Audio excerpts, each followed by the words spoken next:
పడేశారు నాగార్జున గారు, దాని మీద మీ ఒపీనియన్ ఏంటి? సో అది అక్రమ కట్టడ కాబట్టి గవర్నమెంట్ అనేది యాక్షన్ తీసుకుంది. నాగార్జున ట్వీట్ చేస్తూ మా దగ్గర అన్ని ప్రూఫ్స్ కరెక్ట్గా ఉన్నాయి, నేను లీగల్గానే తీసుకున్నాను, అన్ని లీగల్గానే ఉన్నాయని చెప్పేసి అంటే ట్విట్టర్లో ట్వీట్ అయితే చేశారు. లీగల్గా వెళ్తాం, దీని మీ ఒపీనియన్ ఏంటి? లీగల్గా ఉంటే డాక్యుమెంట్స్ అనేది కూడా ట్విట్టర్లో పెడితే ప్రజలందరూ చూసేవాళ్ళు కదా. సో ఆయన ఉదయం హైడ్రా అనేది ఉదయం 10 గంటలకు స్టార్ట్ చేసింది.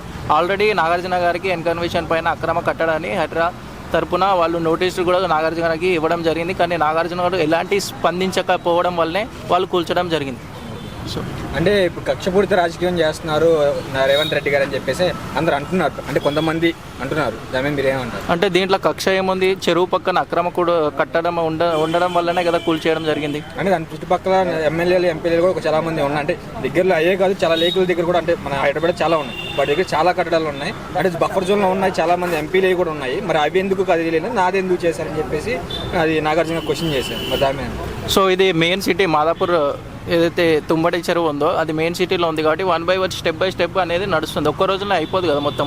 ఇవాళ నాగార్జున గాంధీ, రేపు వేరే వాళ్ళది అవుతుంది, ఎల్లుండి వేరే వాళ్ళది అవుతుంది. సో దాని గురించి మనం వేచి చూడాల్సి ఉంది. మరి మినిమం ఇంటిమేషన్ ఇవ్వకుండా పడేయడం అది కరెక్ట్ అంటారా? ఇంటిమేషన్ ఇచ్చారు కదా, ఆల్రెడీ నోటీసులు ఇచ్చారు. అంటే పడేసే ముందు కొంచెమైనా చెప్పాలి కదా, ఇప్పుడు సడన్గా వచ్చేసి పడేస్తే దాన్ని కరెక్ట్ కాదు కదా. సో అది దాని మీద మీరేమంటారు? ఆల్రెడీ నాగార్జున గారు కోర్టులో కూడా లంచ్ మోషన్ పిటిషన్ ఇవ్వడం జరిగింది. సో హైకోర్టు అనేది స్టే ఇవ్వడం జరిగిందని నాగార్జున గారు చెప్తున్నారు, కానీ ఎలాంటి ఆర్డర్స్ కూడా ఆయన ట్విట్టర్లో పెట్టడం లేదు. ఒకవేళ అది నిజంగా కోర్టు ఆర్డర్స్ ఇస్తే ఆయన నిజంగా మీడియా ముందుకు వచ్చి ఇదండి ఇవి నా డాక్యుమెంట్స్ ఇవి అని వచ్చి చూపెట్టేవాడు కదా. ఓన్లీ ఏదో 2-3 సెంటెన్స్ రాసి ట్విట్టర్లో పెట్టంగానే అందరూ ఎవరు నమ్మరు కదా, ఎవరు అమాయకులు అయితే ఎవరు లేరు. అంటే కొంతమంది అంటున్నారు రుణమాఫీ అనేది కొంతమందికి చేశారు కదా, సో దాన్ని మాఫీ అంటే దాన్ని కవర్ చేయడం కోసం ఇలా హైడ్రాని పంపించి నాగార్జున మీద ఫోకస్ చేశారని చెప్పేసి అంటున్నారు. ఏమే మీ ఒపీనియన్?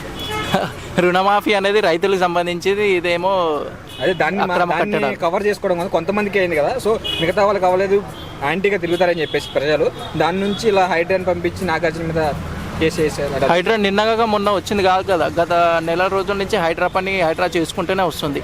సో నిన్న ఎన్కన్వెన్షన్కి వచ్చింది. సో రేపు మల్లారెడ్డి దగ్గరికి వస్తుంది, ఎల్లుండి పల్లా రాజేశ్వర రెడ్డి దగ్గరికి వస్తుంది. అంటే ఈ ప్రభుత్వంలో ఎక్కువ పడేయడం, బిల్డింగ్ పడేయడం అంటే కక్షపూరిత రాజకీయం ఎక్కువ ఉందని అంటున్నారు కదా.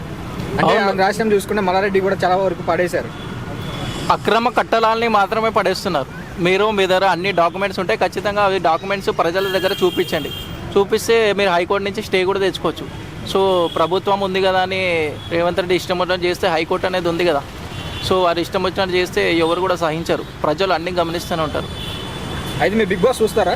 ఖచ్చితంగా చూడాలి కదా. ఆల్రెడీ బిగ్ బాస్లో ఏంటంటే ఇప్పుడు అందరూ నాగార్జున గారు వద్దు, ఇంత యాంటీ జరిగిన తర్వాత నాగార్జున గారు వద్దని చెప్పి ట్విట్టర్లో పోస్ట్ చేయడం ఇలా జరిగింది కదా. సో ఇప్పుడు నాగార్జున గారు వద్దని అనేది చాలా మంది అంటారు. మీరే రావాలనుకుంటారు, వద్దనుకుంటున్నారు? సో బిగ్ బాస్ అనేది అది ఒక వేరే అంశము. ఇది ఎన్కన్వెన్షన్ అనేది అది గవర్నమెంట్ చెందింది, ఇదేమో ప్రైవేట్ పార్ట్. సో దీనికి ఎలాంటి సంబంధం లేదు. అంటే బిగ్ బాస్ నాగార్జున చూడాలనుకుంటారు మీరు? ఖచ్చితంగా ఇది నాగార్జున ఉంటే బాగుంటుంది, ఇంకా ఎవరైనా వస్తే బాగుంటుంది అనిపిస్తుంది. ఆల్రెడీ 7 seasons నాగార్జున చూసాము, చాలా మంచిగా చేశారు హోస్ట్ కాబట్టి. నాగార్జున ఉంటే బాగుంటుంది అనిపిస్తుంది. కొంచెం బాలకృష్ణ వస్తే బాగుంటుంది అంటారు. బాలకృష్ణ వస్తే ఆయన వేరే షో పెట్టుకోమనండి. సో నాగార్జున ఉంటేనే బాగుంటుంది. టోటల్గా ఈ రాజకీయం అంటే టోటల్గా మన దీని గురించి ఏమంటారు? టోటల్గా మన ఏపీ అంటే తెలంగాణ రాజకీయాల గురించి ఏమంటారు? సో చట్టం తన పని తాను చేసుకుంటూ ఉంటుంది. ఎవరైనా చట్టం ముందు అందరు సమానమే. నాగార్జున గారు చేసింది కరెక్ట్ కాదంటారా? అంతే కదా, అక్రమంగా కట్టాడు కాబట్టి కూల్చింది. సో కరెక్ట్ కాదు. నాగార్జున గారికి ఏమైనా చెప్పాలనుకుంటున్నారా మీరు? సో మీరు ప్రజలకు ఆల్రెడీ మంచి మెసేజ్ ఇవ్వాలి, కానీ ఇలాంటి ఇల్లీగల్ కట్టడాలు చేయడం వల్ల ప్రజలకి ఒక నెగిటివ్ థాట్ అనేది పోతుంది. సో మీ పైన ఉంటే మంచి ఒపీనియన్ అనేది ప్రజలకి సో చాలా బ్యాడ్గా అవుతుంది. సో అది ఒక్కటి చూసుకుంటే నాగార్జునలో ఎలాంటి లోపం కూడా లేదు. Okay, thank you.